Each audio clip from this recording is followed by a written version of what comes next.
Picture London in the mid-1600s. The plague comes and goes. Civil war rips the country apart. If you're poor and sick, you don't see a physician. Medicine is written in Latin, priced for the rich, and guarded by an elite. Into this world steps a young man who decides to blow the doors off. His name is Nicholas Culpeper. Born in 1616 in Surrey, England, Culpeper's early life reads like a tragic novel. His father, a clergyman, died days before he was born. He studied at Cambridge with plans to enter the church, but his childhood sweetheart was killed by lightning on the way to their secret wedding. Shattered, he abandoned formal divinity, apprenticed himself to an apothecary, and eventually set up in Spitalfields, just outside the strict control of London's medical guilds.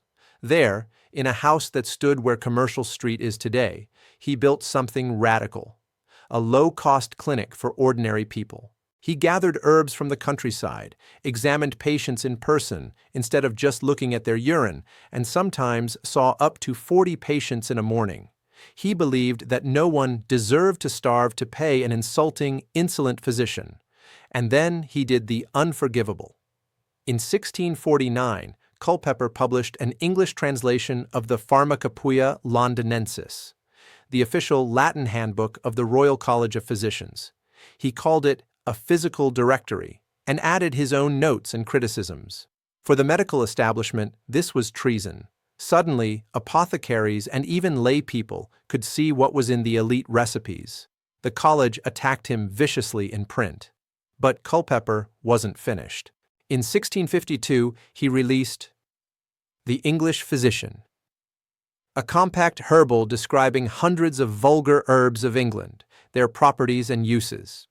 The following year, an expanded version appeared, The English Physitian Enlarged, later known simply as Culpeper's Complete Herbal. It listed plants, their signatures, their planetary rulers, and how to use them in what he called an astrologo-physical system of medicine. Culpeper genuinely knew plants. He spent years outdoors, cataloging medicinal herbs, and many of the species in his book do have real pharmacological effects. But his framework was a mix of Galenic humoral theory, folk medicine, and astrology, pairing each herb and each disease with a planet or zodiac sign, then prescribing according to planetary sympathies and oppositions. He wrote that he consulted his brothers, Dr. Reason and Dr. Experience, took a voyage to visit Mother Nature, and was urged by Mr. Honesty to publish what he had learned.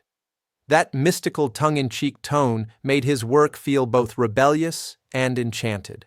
The response? Ordinary people loved it. His Complete Herbal became a household book in Britain and beyond. Pilgrims even took it to the New World. For more than 2 centuries, it was one of the most popular guides to herbal medicine in English. The establishment, on the other hand, hated it. Culpeper was accused of witchcraft, partly because of his use of astrology. He stood trial and was acquitted, but the suspicion followed him. During the Civil War, he served as a field surgeon for the Parliamentarians and was wounded at the Battle of Newbury. Combined with heavy smoking and tuberculosis, the injury shortened his life. He died in 1654 in his late 30s. So who was Nicholas Culpeper really?